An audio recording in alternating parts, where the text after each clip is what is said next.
साथियों, आपका स्वागत है हमारा चैनल DDS पर। जी हाँ दोस्तों, तो आज हम आपके सामने कक्षा 5 का पर्यावरण अध्ययन का मॉडल पेपर आपके सामने लेके आए हैं। ये प्राइमरी एजुकेशन लर्निंग 2024 का मॉडल पेपर है। जी हाँ दोस्तों, ये 2024 के अंदर आने वाले आपके अधिकतर प्रश्न इन्हीं पेपरों में से देखने को मिलेगा। तो ये आपके सामने एक सैम्पल पेपर है, पर्यावरण विषय का कक्षा 5 का पेपर है। तो आप जितना हो सके इस मॉडल पेपर को ध्यान से देखिएगा और ज़्यादा से ज़्यादा प्रैक्टिस कीजिएगा। ये पेपर दोस्तों 2.5 घंटे का समय है, 2.5 घंटे का समय है और 80 अंकों का ये पेपर है।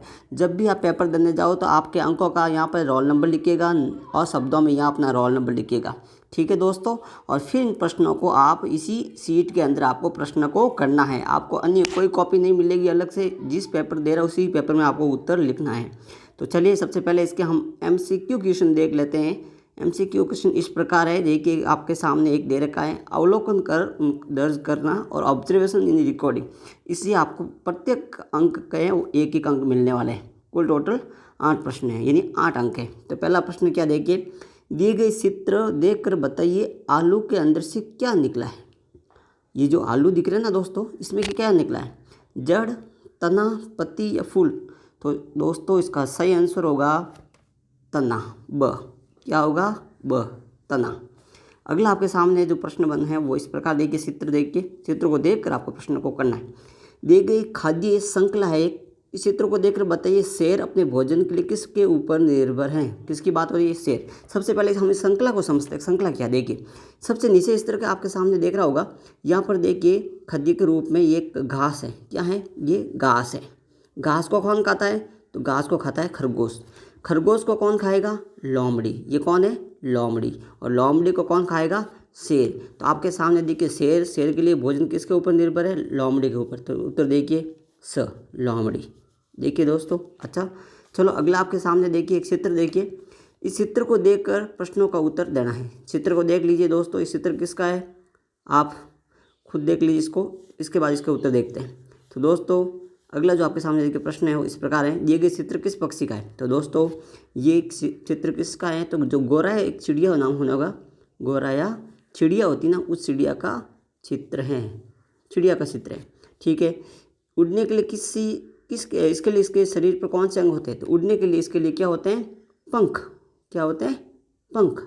और आपने इस पक्षी को कहाँ देखा है, तो आपने अपने आसपास जिस क्षेत्र में रहते होंगे वहाँ गौराया पक्षी या जो चिड़िया है आपने अपने घरों में देखी होगी। तो ये आसपास के जगह देखी होगी, इलाका में। अगला आपके सामने चौथा प्रश्न देखिए, बहुत ही इंपॉर्टेंट प्रश्न है। आपने राजस्थान का जो मानचित्र देखा होगा, उस मानचित्र को ध्यान से देखिए। ये जो मानचित्र है इसका, ये ऊपर वाला भाग उत्तर का, नीचे का भाग हो गया दक्षिण का। ठीक है, ये हो गया पूर्व भाग और ये हो गया पश्चिम भाग। तो देखिए इसमें प्रश्न क्या है, पहला है गुलाबी नगरी, वस्त्र नगरी और जोधपुर। इन 3 जो दे रखे स्थानों को यहाँ आप नक्शे के अंदर भरना है। तो देखिए पहला है गुलाबी नगरी, जिसे आप कहते हैं पिंक सिटी। पिंक सिटी किस शहर को कहा जाता है, तो दोस्तों पिंक सिटी कहा जाता है जयपुर को। किसको कहा जाता है, जयपुर को। तो देखिए यहाँ पर जयपुर कहाँ है, तो ये रहा जयपुर। ये जो निशान लगाया है ये हो गया जयपुर। ये क्या हो गया, जयपुर। क्या हो गया, जयपुर। अगला आपके सामने है वस्त्र नगरी। जी हाँ दोस्तों, वस्त्र नगरी, ये जो से पॉइंट लगाया इसे कहते हैं वस्त्र नगरी। और वस्त्र नगरी कहते हैं दोस्तों भीलवाड़ा को। किसे कहते हैं, भीलवाड़ा को। तीसरा है जोधपुर। तो देखिए दोस्तों जोधपुर कहाँ है, ये रहा जोधपुर। क्या है, जोधपुर। तो दोस्तों आप कमेंट बॉक्स में बताइए जोधपुर को किस नाम से जाना जाता है। जैसे जयपुर को क्या कहा, गुलाबी नगरी, पिंक सिटी, तो वैसे ही जोधपुर को क्या कहते हैं, आप कमेंट बॉक्स में अवश्य बताइए। अगला आपके सामने देखिए, हमारा जीवन में योग का क्या महत्व है।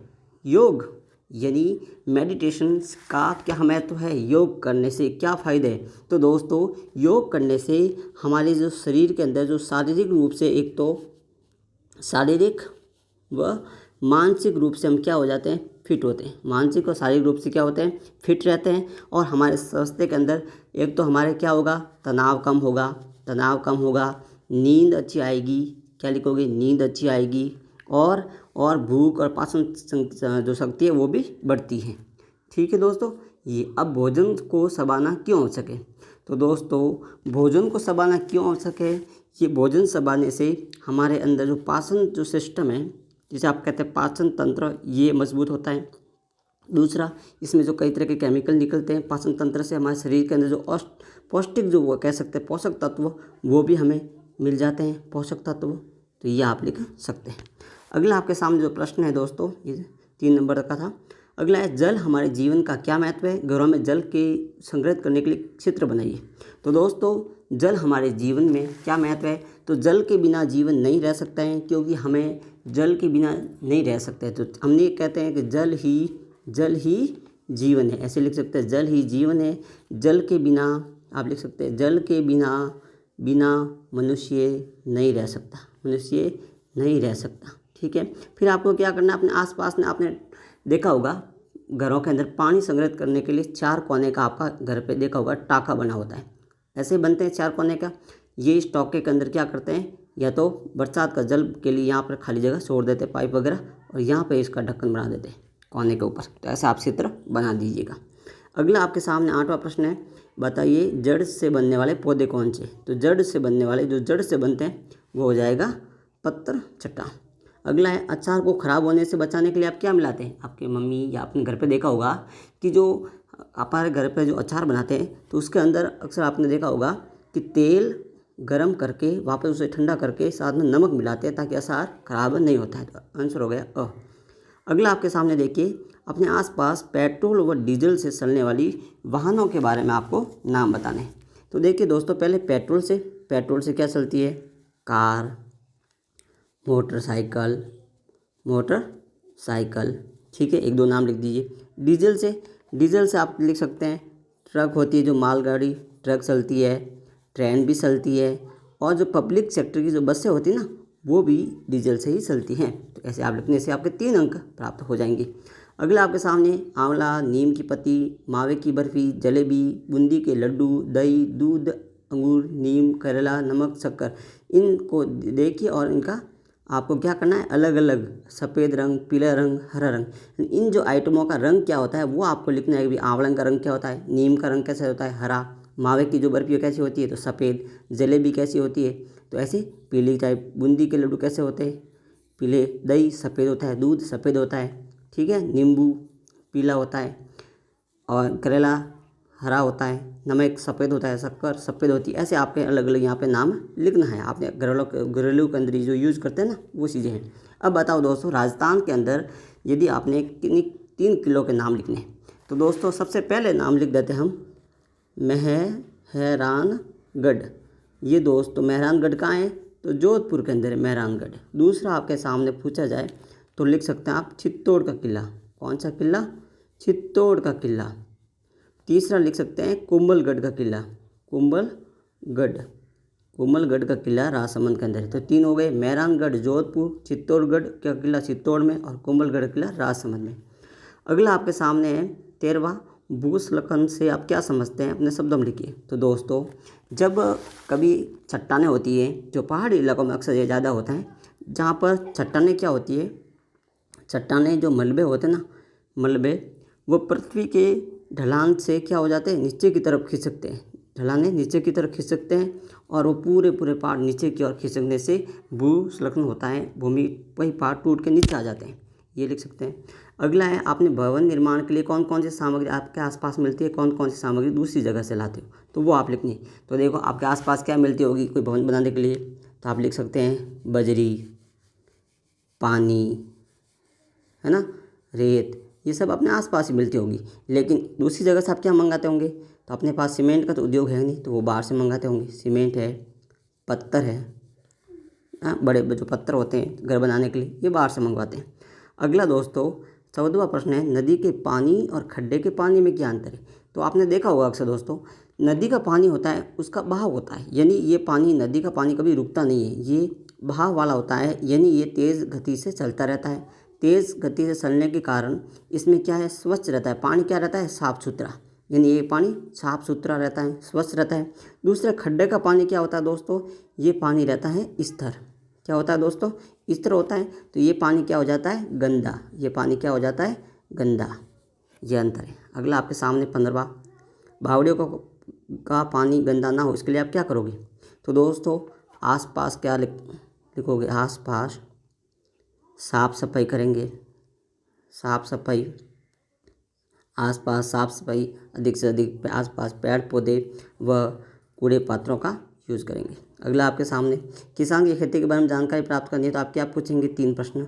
तो दोस्तों किसानों से आप किसानों को ये पूछ सकते हैं भूमि के लिए कौन कौन सी बीज यूज़ करते हैं, तो बीज के बारे में, फिर फसल की कटाई कैसे करते हैं, कटाई के बारे में, फिर उस फसल को कहाँ बेचते हैं, मुनाफा कैसे होता है, मुनाफा के बारे में आप उनको पूछ सकते हैं, कहाँ बेचते वगैरह। अगला आपके सामने देखो चित्र दे रखा है, कारीगर भवन का निर्माण कर रहा है, तो आप उनसे क्या प्रश्न पूछेंगे?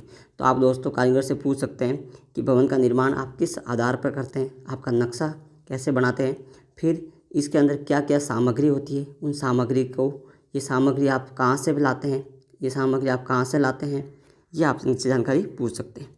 फिर अगला प्रश्न आपके सामने वो है बर्फीले पहाड़ों पर फिसलने से बचाव के लिए पर्वतारोही क्या उपयोग करते हैं? तो दोस्तों आपने यहाँ पर प्रयोग करेंगे नुकीले कील के लगे जूते होते हैं ना, यानी जूते के नीचे कीलें लगी होती, उन्हें आप होगा शूज और स्पाइकल बोलते हैं, वो यूज़ करते हैं। अगला आपके सामने चौराहे के ऊपर लाइटें देखी होगी आपने, शहरों के अंदर, बड़े शहरों में, तो वहाँ पर देखो 3 लाइट होती है, एक होती है रेड, एक होती है ग्रीन और एक होती है येलो, यानी पीले रंग की। रेड का काम होता है रोकने का, तो रेड का काम होता है रोकने का, और ग्रीन का काम होता है चलने का, और येलो का होता है चेतावनी देने का काम। क्या होता है? चेतावनी देने का काम। अगला आपके सामने है वायु प्रदूषण के प्रति जागरूकता के लिए कोई 2 स्लोगन, वायु प्रदूषण के लिए कोई 2 स्लोगन। तो आप क्या लिखोगे वायु प्रदूषण के लिए? लिख सकते हैं मतलबी मत बनो हवा साफ सुथरी रखो। क्या लिखोगे? मतलबी मत बनो हवा साफ सुथरी रखो। दूसरा लिख सकते हैं स्वस्थ सांस लेंगे तो स्वस्थ रहेंगे, स्वस्थ सांस लेंगे तो स्वस्थ रहेंगे। अगला है यदि आपका चयन पर्वतारोहण के लिए हो तो आपके लिए पूर्व क्या तैयारी करेंगे? तो दोस्तों जब आपका पर्वतारोहण की किसी पहाड़ के ऊपर चढ़ना हो तो आपको उसके लिए पहले क्या होगी? अभ्यास की जरूरत होगी, क्योंकि बिना अभ्यास आप कैसे चढ़ोगे? आपके अंदर सांसें फूल जाएगी। तो अभ्यास करेंगे, इसके बाद आपके साथ वो दस्ताने होते हैं पहनने के, वो लेके जाएंगे, साथ में रस्सी लेके जाएंगे और कीले वाले बूट। अगला आपके सामने है वो है कार चलाते समय किन बातों का ध्यान रखना चाहिए? तो दोस्तों सीट बेल्ट बांधना चाहिए, शराब पीकर गाड़ी नहीं चलानी चाहिए और गलत तरीके से कभी ओवरटेक नहीं करनी चाहिए। इन सभी बातों का विशेष ध्यान रखें। इसका सही आंसर होगा द। अगला है आपके सामने पहाड़ों पर बढ़ते कचरों को रोकने के लिए आप क्या करेंगे? तो आप लिख सकते हैं बाहर जो पहाड़ होते हैं उनके ऊपर कचरा को रोकने के लिए आप कूड़ेदान का उपयोग करेंगे, कूड़ेदान के अंदर साफ सफाई है वो रखेंगे और कचरे का निस्तारण ये लिख सकते हैं। अगला आप किन लक्षणों के आधार पर पहचानेंगे कि मित्र को पीला रोग हो गया है? तो ये सभी रोग, मूत्र का पीला होना, आँखों का पीला होना, नाखूनों का पीला होना, उपयोगी सभी। फूंक से हम क्या क्या कार्य करते हैं? फूंक से हम आग लगा सकते हैं, फूंक से गर्म जो चीज़ें होती हैं उन्हें हम ठंडा कर सकते हैं, ठीक है ना, ये चीज़ें कर सकते हैं। तो दोस्तों आशा करता हूँ अगला जो प्रश्न है कि पेपर आपको अच्छा लगा होगा। हम गली मोहल्ले को साफ़ करने के लिए क्या कर सकते हैं? गली मोहल्ले में साफ़ करने के लिए आप कूड़ेदान का उपयोग करेंगे, कूड़ेदान को साफ सफाई रखेंगे, कूड़ेदान में जो कचरे होते हैं उनका निस्तारण करेंगे और आप आसपास पेड़ पौधे साफ सफाई रखेंगे, पानी नियमित रूप से पिलाएंगे। इसी तरह आपने ये पेपर प्रश्न को समझा, ध्यान से किया तो आप दोस्तों अच्छे स्कोर प्राप्त कर सकते हैं। चलो दोस्तों, यदि पेपर को अच्छा लगे तो लाइक और सब्सक्राइब करिए। धन्यवाद।